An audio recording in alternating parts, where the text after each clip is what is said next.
Bagaimana rasanya memiliki keluarga tapi tidak memiliki kasih sayang?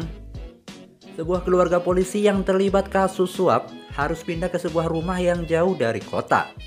Dengan kehidupan yang sudah suram, mereka harus tinggal di rumah yang seram, serta kehidupan mereka harus berakhir dengan kelam setelah mereka membuka sebuah ruangan yang ditempeli dengan jimat penangkal. Sebenarnya ada apa sih di dalam ruangan tersebut? Inilah Terror Tuesday Extreme episode 3.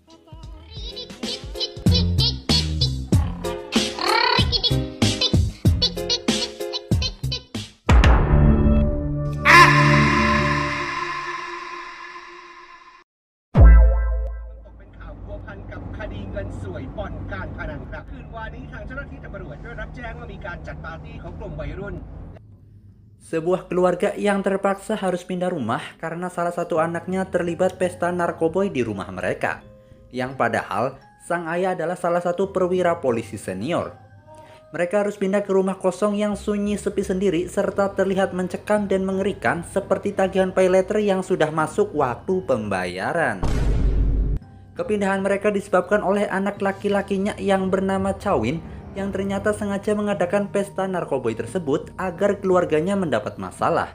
Loh, kenapa begitu? Kita akan tahu sesaat lagi.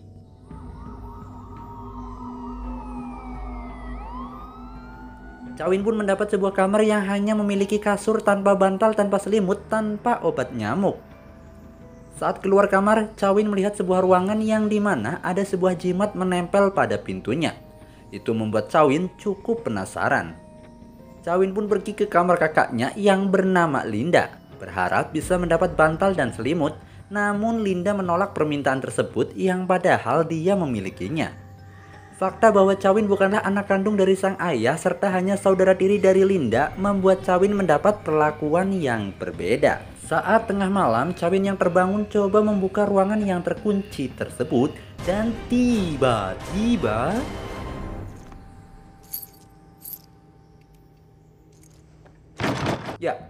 Chawin tidak bisa membukanya.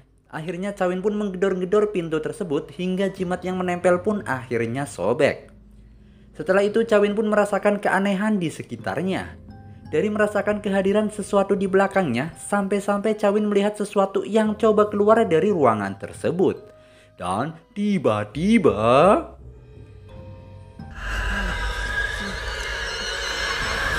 Linda tidak bisa masuk ke kamar karena pintunya terkunci. Linda pun menghampiri Chawin yang berdiri mematung. Tapi setelah Linda balik lagi ke kamarnya, terlihat kamarnya sudah terbuka. Pagi harinya sang ibu merasa bad mood layaknya wanita yang sedang datang bulan dan kecaduhan matahari. Panasnya ora karuan.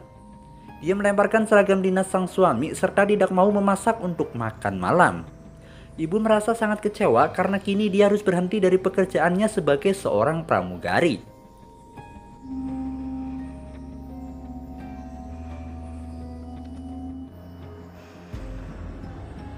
Saat makan malam pun tiba. Makan malam keluarga yang seharusnya menjadi momen kebersamaan, keceriaan, dan kekenyangan, namun rasa seperti sedang melaksanakan ujian nasional. Fokus, diam, dingin, namun tidak kejam. Tiba-tiba datanglah Linda dengan santainya main HP tanpa memperdulikan keluarganya yang sedang makan. Gak ada bedanya seperti kalian yang mau makan paling 10 menit tapi milih video yang mau ditonton sampai setengah jam. Hal itu membuat sang ibu sangat marah dan menyuruh Linda untuk tidak makan saja sekalian. Linda dengan santainya balik lagi ke lantai atas tanpa membawa sedikit pun makanan. Tak sampai di situ terdengar suara bantingan pintu dari lantai atas. Sang ibu yang sudah menyala abangku coba memarahi Linda. Namun ternyata Linda sedang duduk di kursi bawah tangga. Lah, terus siapa yang ada di lantai atas? Karena merasa ada yang aneh, mereka semua pun mencoba membuka paksa ruangan yang berjimat itu. Dan ternyata ruangan itu hanyalah ruangan kosong seperti biasanya. Tidak ada hal yang aneh di dalamnya.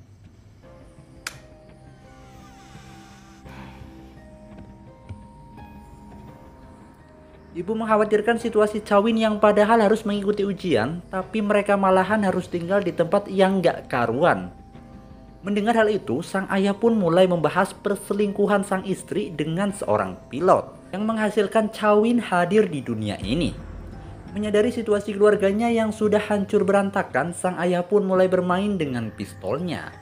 Dan hal itu pun dilihat oleh Chawin.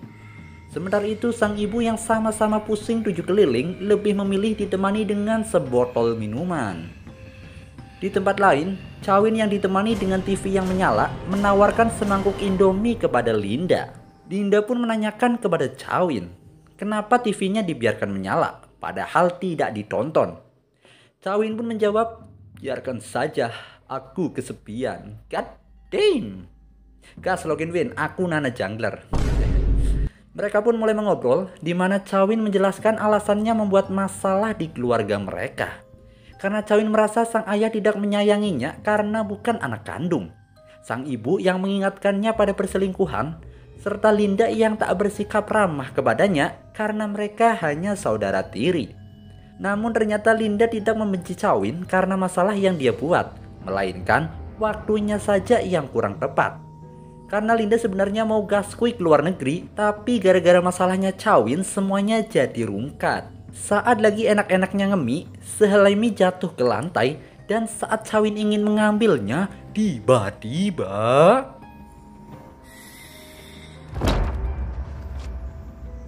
sebuah tangan menyambarnya dengan cepat. Chawin pun kebingungan, kemana perginya mie tadi. Merasa akhir-akhir ini banyak kejadian aneh, Chawin pun berinisiatif untuk menambal jimat di pintu yang sudah sobek karena berpikir hal-hal aneh yang terjadi berawal dari terbukanya pintu ruangan tersebut. Namun keesokan harinya terlihat jimat di pintu itu yang sobek kembali. Itu membuat Chawin bingung keheranan. Bukan hanya sampai di situ, sang ibu yang dari kemarin berwajah masam hari ini terlihat ramah tamah bersahaja. Sang ibu pun membuatkan Indomie untuk mereka makan bersama.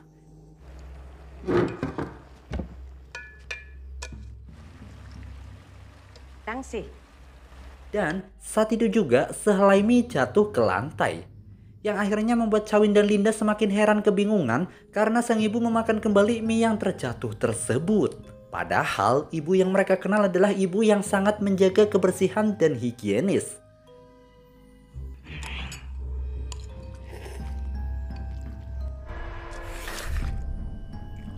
Dalam kebingungan itu, Chawin meminjam ponsel Linda untuk mencari informasi tentang jimat penyegel ruangan.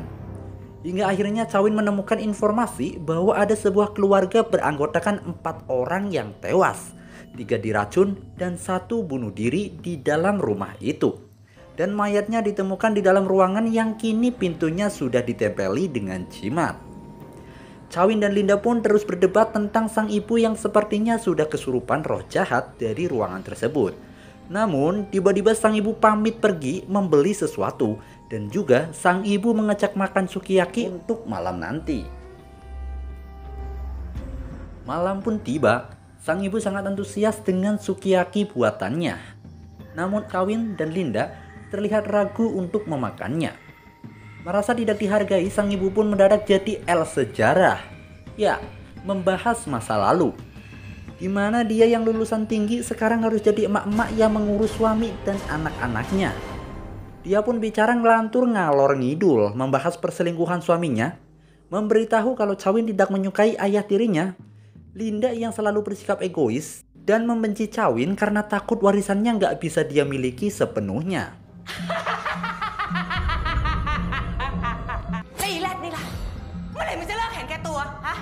Dan makan malam pun berubah jadi mencekam ketika sang ibu bertingkah brutal dengan memotong tangannya sendiri.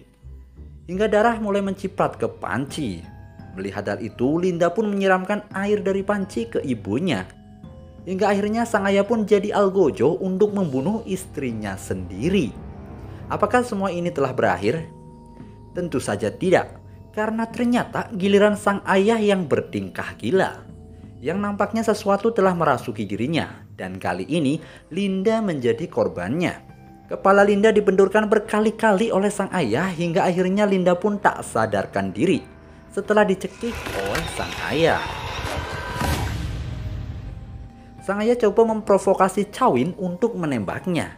Namun seketika Linda terbangun.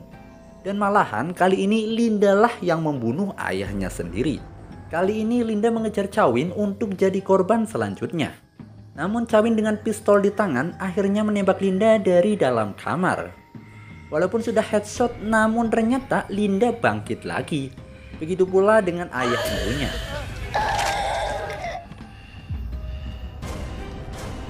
Akhirnya Chawin pun berlindung di dalam ruangan kosong dengan jimat di pintunya, dan Chawin pun terjatuh karena tersandung sesuatu. Dan disinilah fakta menjelaskan bahwa di malam saat mereka sedang makan sukiyaki bersama, situasi terpantau aman, nyaman, damai, dan sejahtera. Hingga tiba-tiba Chawin muntah darah dan ayah ibu serta Linda tiba-tiba mulutnya berbusa.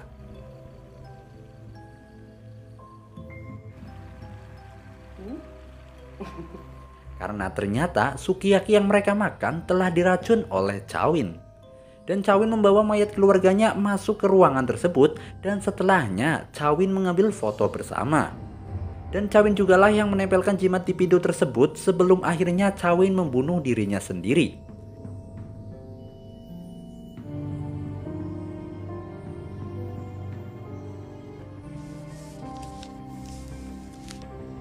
Di akhir episode diperlihatkan momen di mana Chawin yang baru pertama memasuki rumah itu dan penasaran tentang apa yang ada di dalam ruangan tersebut.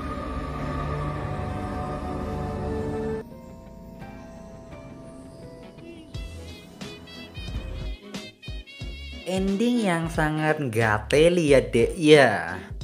Mungkin kebanyakan dari kalian akan bingung dengan ending seperti ini, namun ada beberapa hal yang bisa kita jadikan perhatian. Yang pertama, ini sebenarnya siklus yang tidak akan pernah berhenti ketika Chawin tidak mau merubah pola pikirnya untuk tidak meracuni keluarganya dan Chawin mau berdamai dengan keadaan. Maka siklus ini akan berhenti dengan sendirinya. Dan yang kedua, ketika Chawin menunjukkan berita tentang 4 orang yang tewas di rumah itu, sebenarnya adalah keluarga Chawin sendiri. Dan scene ini ditunjukkan ke penonton bertujuan untuk memberitahu bahwa apa yang akan terjadi di rumah itu tuh sebenarnya sudah menjadi pemberitaan. Dan ya sebenarnya kalau ditutup dengan ending yang Chawin bunuh diri sih itu udah gong banget ya. Bagaimana pendapat kalian?